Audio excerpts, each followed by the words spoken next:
Well, good evening, friends. Mark Holmes here, and as always, I want to thank you all for watching, commenting, subscribing, and being part of the Joe Boo Sports Report. Without you guys and you ladies, you know it ain't working without y'all. Wow, it's in the books. The draft, the new shiny new toys and pieces are in place now.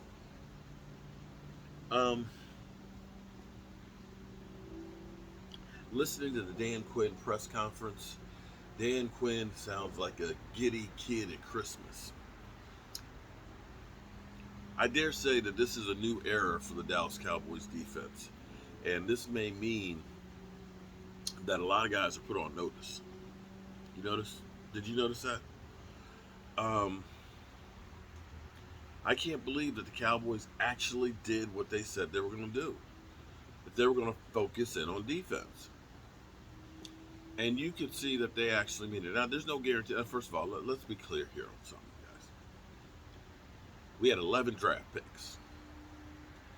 I know everybody looks at every single pick and it's like, oh, that one might not be. That's not a good one. That's trash. You don't know shit right now. You're only going by a prospect.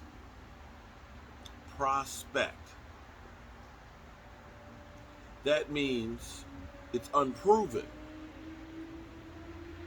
There's a chance, it's a likelihood. That's where you have prospectors. Prospectors, like gold prospectors,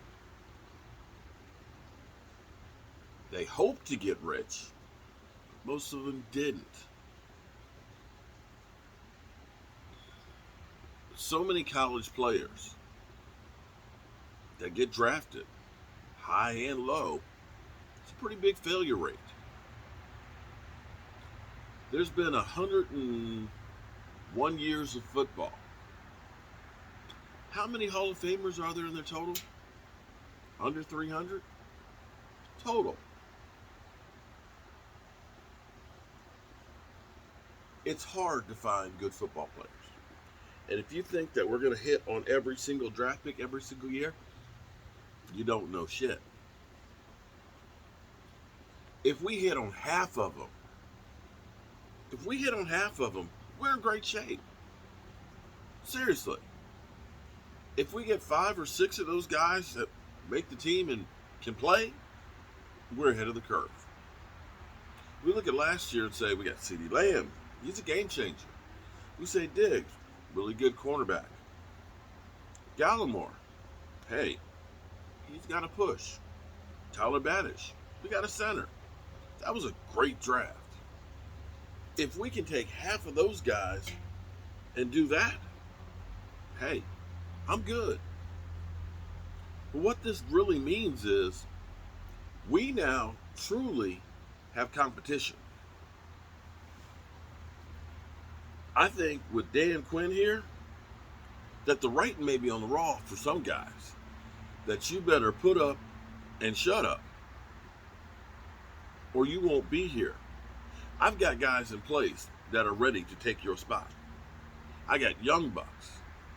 I expect people to work and earn their spot. After the press conference tonight, listening to Dan Quinn, I like him a lot more. And I now understand why it was. I don't even want to say Atlanta was a failure. Because where I sit right now, being a Dallas Cowboy fan all my life, and knowing how long it's been since we've been to a Super Bowl, the fact that he took the Atlanta Falcons to the Super Bowl, I understand they melted down against New England. Tom Brady is definitely a Hall of Famer. I understand that. But he took a team to a Super Bowl that was not a perennial Super Bowl team.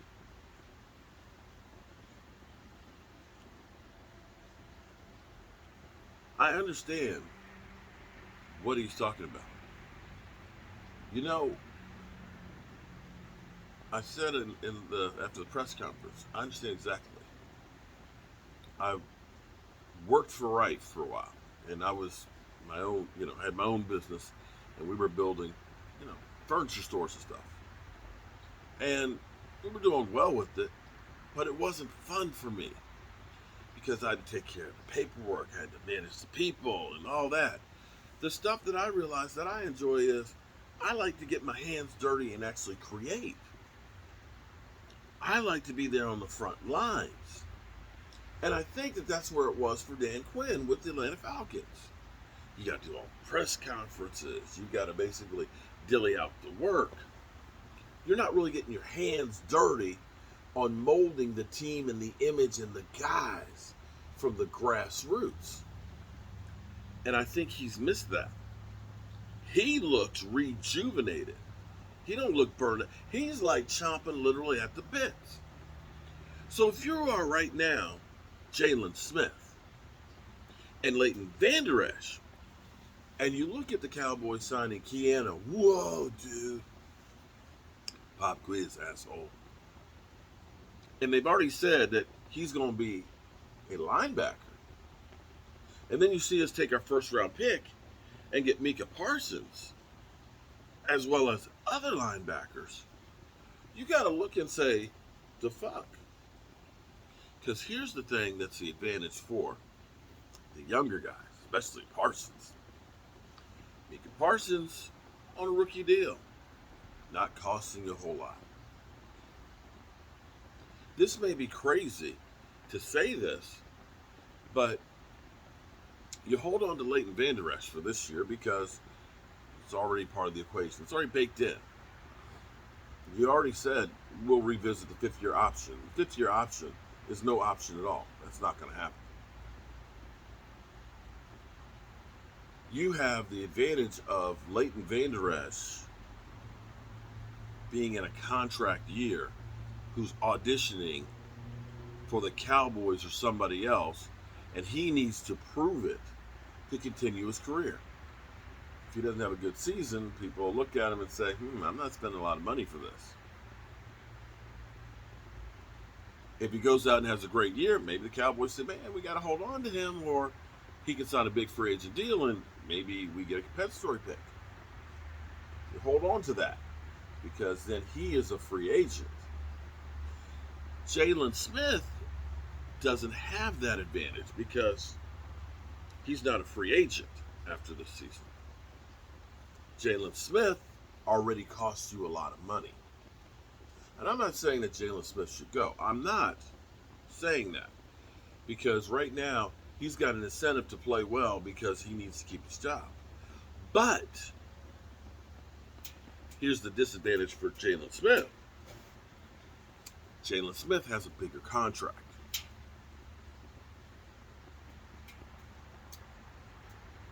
Jalen Smith could become a June 1st cut, reducing that cap number.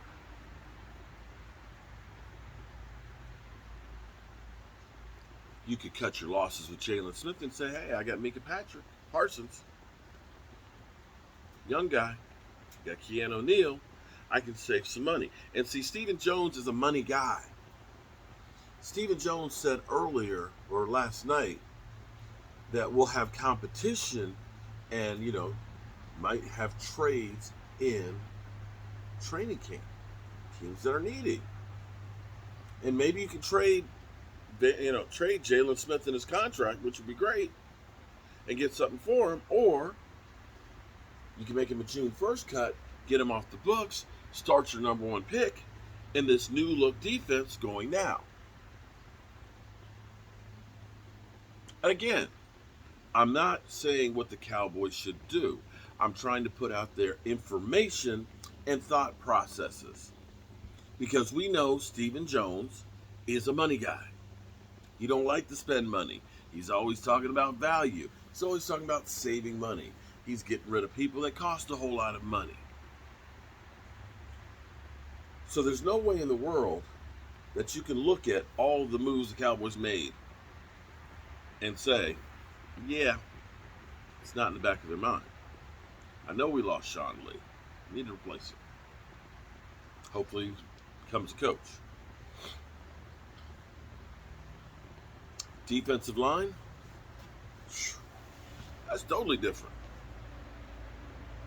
There will be competition. And I remember what Dan Quinn said after the Legion of Boom won the Super Bowl. Fast and physical. And this defense, they definitely going to be fast.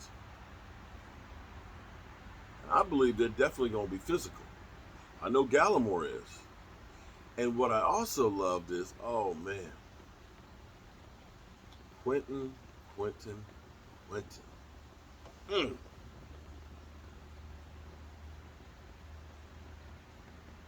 What I absolutely loved is Dan Quinn hasn't done what the Dallas Cowboys have always done. One technique? We don't need no stinking one technique. We can just take a tackle and move him down. That's all you got to do. No. You have a football mind now. You have a football mind who understands the difference between a nose tackle. I'm going to go back and start saying nose guard. Okay? I'm going to start a new trend here. I'm going to go old school. Because I'm not going to call Quentin a one technique anymore. I'm not going to call him a nose tackle. I'm going to call him a nose guard. Because a nose guard was a one technique before they called him a one technique. He was the guy who lined up over the center. That, my friends, is all that he is going to do. Line up over the center and wreak havoc in the middle. I couldn't be any more excited than I am right now. I loved what happened. I know a lot of y'all saying it was a terrible draft. We sucked. We didn't get playmakers. You know what? Here's what we got. We got Dan Quinn, who's got a vision in his mind on what he wants to come out on the defense. He wants length. He wants speed. He wants youth. And he wants physicality. I'm good with starting there. Now let's see if he can go ahead and get this stuff put together, get these young pups, because now, you know who the oldest person on our defense is right now? The old man of the group, the gray beard, is D-Law at 29. That's it. There's nobody over 30. These are young, hungry mother humpers that will be fast and physical. I love it. Whew. I know y'all thought as soon as the draft is over, Mark's going to go take a nap. No, I've been actually working. I got that 40-minute long video, which was the press conference and all that. But it's cool. This is what I love to do. Dallas Cowboys. Wow. Got a nose guard. And Dan Quinn literally called him a one technique. Oh, what are you going to do with him? Oh, we're going to put him outside. No. He's going to line up right here over the center, and he's going to line up right here. Right here and right here. That's, okay, you know, it kind of reminds me of the movie Hitch. In the movie Hitch, you know, if you remember the movie Hitch, told my man, look, you live right here. That's it. That's where you live. Right here. You're not going, no. You live right here. That's it. This is where you live. I love it. Thank you guys again one more time for all you do to help the Joe Boo Sports Report. Now, I'm going to get all this shit covered up, and I think I'm going to finally go to bed. But then again, I feel like a kid at Christmas right now because I got that big monster truck. I got the monster truck. Peace out. See you first thing in the morning, good people.